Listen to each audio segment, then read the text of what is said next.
한번 누가 솔직해져 하고 허락을 해주면 그게 좀 주체가 안 되기도 해요. 그래서 한 단어를 바꾸거나 이런 데서 저는 의미 차이가 제가 생각하는 것보다 되게 크게 생길 수 있다고 느껴지더라고요. 제가 조금 어감을 바꾸는 순간 이게 세상에 던져졌을 때 어떤 여파가 있을지, 그래서 늘 뭔가 경계하는 마음? 그렇다 보니까 말하는 게 두려워지는 거 아닐까 싶습니다.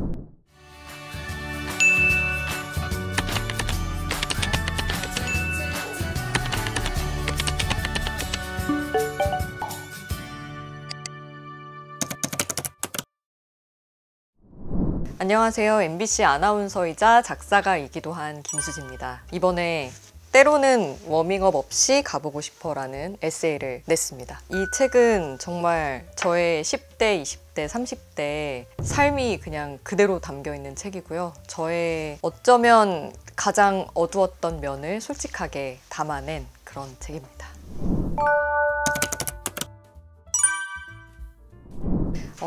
제가 검색창에 가장 많이 친 검색어는 시사와 관련된 모든 것입니다. 아무래도 뉴스를 진행하다 보니까 하면서 느끼는 거지만 모르는 게 정말 많더라고요. 그래서 뭐 정치, 경제, 사회 등등 항상 다른 키워드로 검색을 달고 사는 것 같습니다. 7개월 차 됐는데 사실 사람인지라 저도 관심이 가는 뉴스가 있고 아닌 뉴스가 있잖아요. 근데 이제 뉴스데스크라는 뉴스는 정말 많은 소식을 전해드려야 하고, 그러다 보니까 공부해야 할 양도 정말 많고, 제가 원래 세상에 관심을 가지고 있었던 것보다 훨씬 그 촉을 더 곤두세워서 많은 관심을 쏟아야 되기 때문에 그런 데서 오는 어떤 에너지 소모도 좀 큰 것 같고 그렇습니다. 사실은 이제 딱 기사를 보면 앵커 멘트도 써져 있어요. 취재한 기자가 그 사안을 가장 잘 알기 때문에 잘 완성되어 있는데, 거기에 이제 제가 뭐 한 문장을 새로 쓰거나 한 단어를 바꾸거나 이런 데서 저는 의미 차이가 제가 생각하는 것보다 되게 크게 생길 수 있다고 느껴지더라고요. 제가 조금 어감을 바꾸는 순간 이게 세상에 던져졌을 때 어떤 여파가 있을지 책임이 두렵다기보다는 너무 많은 사람들의 이야기를 다루고 있기 때문에 당연히 조심해야 되는 부분인 것 같고, 그래서 늘 뭔가 경계하는 마음? 그렇다 보니까 말하는 게 두려워지는 거 아닐까 싶습니다. 처음에 작사가를 시작할 때는 부업으로 보는 시선들이 좀 두려웠어요. 왜냐면 저는 작사에도 너무 진심이기 때문에. 그런데 또 본업에 이제 같은 회사를 다니는 분들이 볼 때는 너 그거 하느라 이 일 제대로 안 하는 거 아니야? 라고 이제 비난하실 수 있는 여지를 제가 줬다고 생각을 했고, 그래서 아나운서 일도 잘하고 작사 일도 잘해야 된다는 생각이 많이 들더라고요. 두 직업이 다 너무 소중해서 반반 나누기보다는 내가 뭔가 미래에 있는 에너지를 끌어오더라도 100해서 200%로 한번 갈아 넣어보자, 그런 마음을 먹게 됐습니다. 사실 이게 요즘 저의 고민인데 채우기가 진짜 어렵더라고요. 시간도 많이 없고 건강관리도 좀 잘 안 되는 편이긴 하고, 저 혼자 채우는 건 그냥 고양이랑 시간 보내고 남편이랑 대화하고 정말 가장 일상적인 그런 순간에서 얼른 채우고 또 뛰어들고 그러고 있습니다.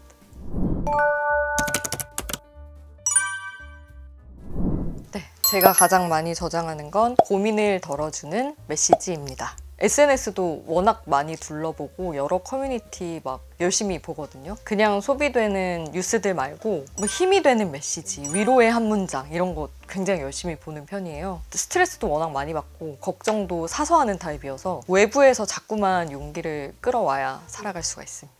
일단 제가 원래 조금은 감추고 살기 때문에 한번 누가 솔직해져 하고 허락을 해주면 그게 좀 주체가 안 되기도 해요. 그래서 책을 쓸 때 이거는 솔직하게 쓴다라고 마음을 먹는 순간 좀 주체하지 못하게 제가 좀 솔직해진 것도 있고, 그래서 조금은 나름 정제된 것들 골랐는데도 주변에서 이렇게까지 솔직할 수 있나, 그리고 리뷰 같은 거 찾아보는데 정말 솔직해서 너무 놀랐다 하시는데 너무 솔직하다고 얘기를 많이 들어서 좀 겁나기 시작했어 라고 주변에 얘기를 했더니, 왜냐면 제 반응보다 더 강하게 너무 솔직했던 거 아니에요? 이렇게 오니까 잘못했나 싶어서 좀 위축이 됐었는데, 주변에서. 근데 그게 이 세상에 없는 삶이어서가 아니라 그걸 드러내려고 맘먹는 사람이 그만큼 많이 없어서인 것 같다. 문제될 건 없다고 생각하고 있습니다.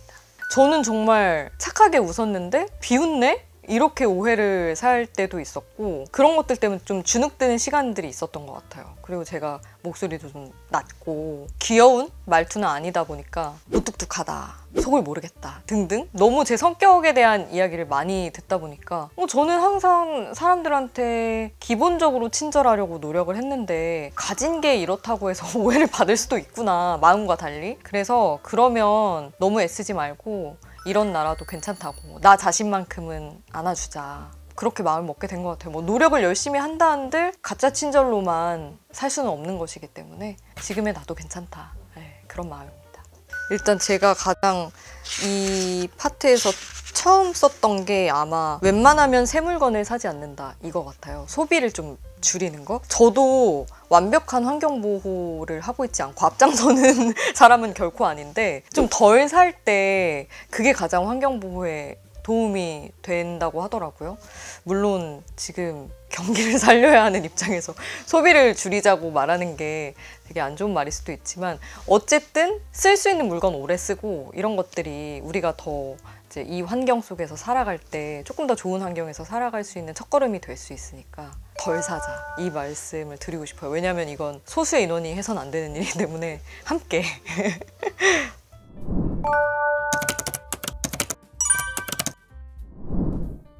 나는 최근에 고양이 김리루의 사진을 촬영했다. 네, 제가 함께 사는 고양이 사진인데요. 지금 7년 함께 살았는데 모든 순간이 새롭고 못생기게 나오면 나오는 대로 너무 귀엽고 사랑스러워서 이렇게 사실 예쁘게 앉아있을 때가 많이 없긴 한데요. 되게 예쁘게 나온 사진이고 여기 옆에 보면 키링 있거든요. 이게 이번에 책 내고 북토크 갔더니 어떤 독자분이 리루 얼굴로 만들어주셔서 같이 찍었어요, 키링이랑. 되게 못생긴 사진도 있거든요. 진짜 못생겼죠. 햇빛 많이 받을 때 눈부셔가지고 자기도. 하여튼 이런 아저씨 같은 얼굴도 있고 공주 같은 얼굴도 있고 여러 가지 얼굴이 있습니다.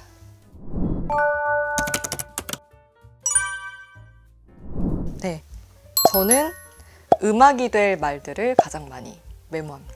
일단 살아가면서 딱 어떤 감정이 느껴질 때가 있고 생각지 못한 곳에서 예쁜 단어를 만날 때가 있잖아요. 근데 저는 그걸 그냥 간직해 두거나 혹은 다른 데 쓸 수가 없고 정말 하나라도 더 가사에 써야 돼서 그런 것들을 많이는 메모 못 하는데 해놓고 거의 바로바로 끌어다 쓰는 것 같아요.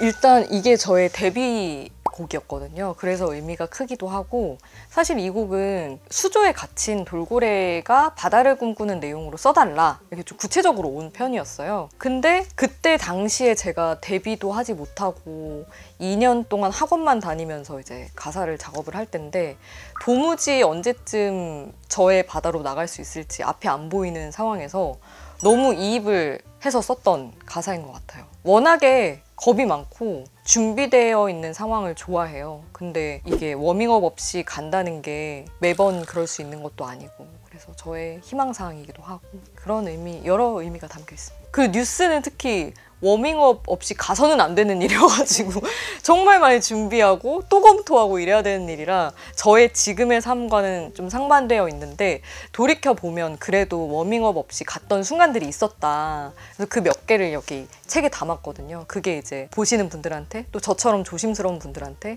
좀 힘이 되지 않을까 생각합니다. 그날 하루 종일 정말 그 노래만 들었던 것 같고 믿기지도 않고 근데 그렇게 음악으로 듣는 것보다 콘서트 가서 들었을 때는 정말 속절없이 울게 되더라고요. 그랬던 순간들이 있어요.